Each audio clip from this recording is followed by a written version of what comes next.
الحمد للہ وحدہ والصلاة والسلام علی من لا نبی بعدہ اما بعد فاعوذ باللہ من الشیطان الرجیم بسم اللہ الرحمن الرحیم سیرت النبی کریم صلی اللہ تعالی علیہ وآلہ وسلم قسط نمبر 338۔ ایک اسی نبی کا انکار کیوں جس کی نبوت کے دلائل سب سے مضبوط ہیں۔ بغض کے برے عیسائی مبلغین لوگوں کے حضرت محمد صلی اللہ علیہ وآلہ وسلم کی جانب بڑھنے کی راہیں مسدود کر دینے کے لیے چند گھسی پٹی باتوں سے بڑھ کر کیا کہہ سکتے ہیں؟ قتال! وہ تو بائبل میں مذکور انبیاء علیہم السلام کے ہاں بھی مذکور ہے، کیا پھر یہ حضرت موسیٰ اور حضرت داؤد علیہم السلام کو بھی تلوار کو ہاتھ لگ جانے کے باعث نبی ماننے سے انکار کر دیں گے؟ حضرت سلیمان علیہ السلام کو نبی نہ مانیں، مگر امثال تو ان کی بھی بائبل کا جزو لا ينفق ہیں۔ کیا ان سب نبیوں کو اور ان کے صحیفوں کو اور ان کے ذکر کو قتال میں ملوث ہونے کے باعث بائبل کے عہد قدیم سے باہر کیا جا سکتا ہے؟ بلکہ عہد جدید کے بھی وہ حصے جن میں تلوار کا ذکر ہے، کیا بائبل کے عہد جدید کی ان نصوص کی آسمانی نسبت بھی مشکوک ٹھہرا دی جائے گی؟ ایک سے زیادہ شادیاں کر لینے کے باعث حضرت محمد صلی اللہ علیہ وآلہ وسلم کو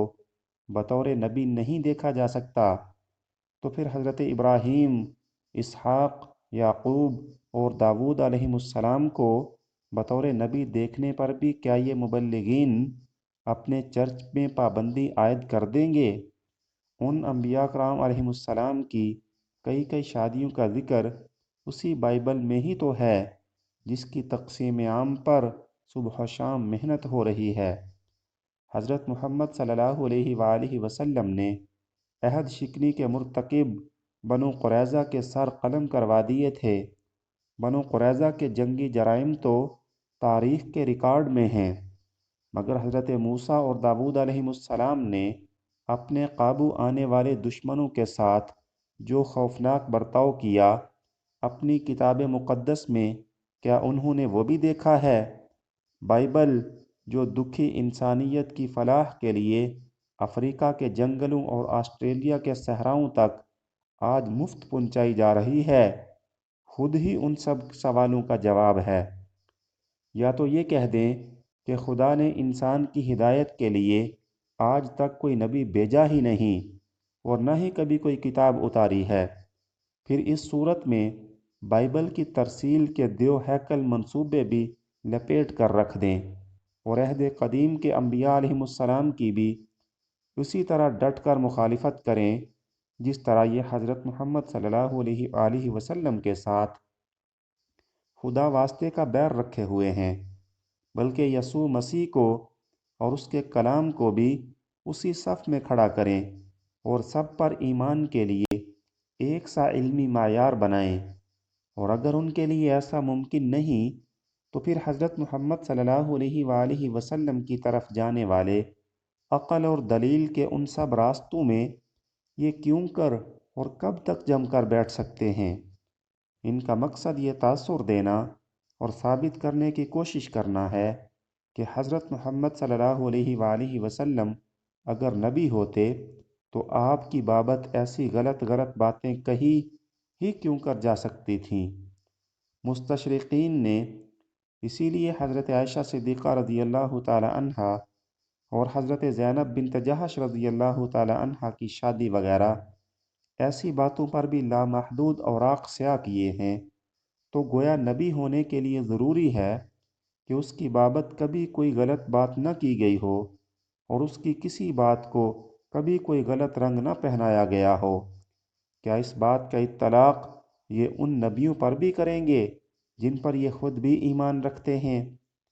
حضرت محمد صلی اللہ علیہ وآلہ وسلم کی نبوت کا ثبوت چاہیے تو پھر حضرت موسیٰ اور عیسیٰ علیہ السلام کی نبوت کا بھی ثبوت چاہیے، اور عین انہی معیاروں پر جن کو تحقیق کی بنیاد بنا کر تم حضرت محمد صلی اللہ علیہ وآلہ وسلم کی نبوت پر اعتراضات کی بوچھاڑ کرتے رہے ہو،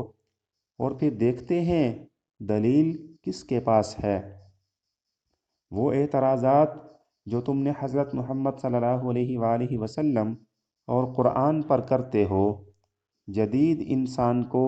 ایسی ہی اعتراضات کرنے کا حق اپنے نبیوں اور اپنے صحیفوں پر بھی تو دو۔ تمہارے پاس تو کچھ بچے گا ہی نہیں۔ خود حضرت موسیٰ اور عیسیٰ علیہ السلام کی نبوت کے ثبوت بھی خدا کے فضل سے آج ہم رکھتے ہیں، نہ کہ تم۔ حضرات انبیاء کرام علیہ السلام کا آنا اگر سچ ہے تو پھر ایک اسی نبی کا ہی انکار کیوں جس کی نبوت کے دلائل سب سے مضبوط ہیں، جس کی زندگی کے حالات اور جس کی تعلیمات مستند ترین صورت میں آج کے انسان کو سب سے زیادہ اور سب سے وافر اور سب سے روشن صورت دستیاب ہیں، جس کا انسانی زندگی پر کسی بھی انسان سے بڑھ کر اثر انداز ہونا تاریخ کا ایک واضح معلوم محسوس واقعہ ہے۔ کسی مستشرق نے کیا سچ کہا ہے کہ حضرت محمد صلی اللہ علیہ وآلہ وسلم ہی ایک وہ نبی ہے جو تاریخ کے نصف النہار میں پیدا ہوا اور سورج کی روشنی میں دیکھا گیا۔ پچھلے نبیوں کے تو حالات ہی مستند طور پر آج دستیاب نہیں۔ شام کے ایک مصنف نے حال ہی میں مغرب کے کچھ اہم نو مسلم مفکروں کے قبول اسلام کے تجربات و محسوسات ایک کتاب میں قلم بند کیے ہیں، جس کا عنوان بہت خوبصورت رکھا ہے، یعنی میں نے محمد صلی اللہ علیہ وآلہ وسلم کو پایا مگر مسیح کو بھی نہ کھویا۔ وصلی اللہ تعالی علی النبی الامی الکریم وعلی آلہ واصحابہ اجمعین۔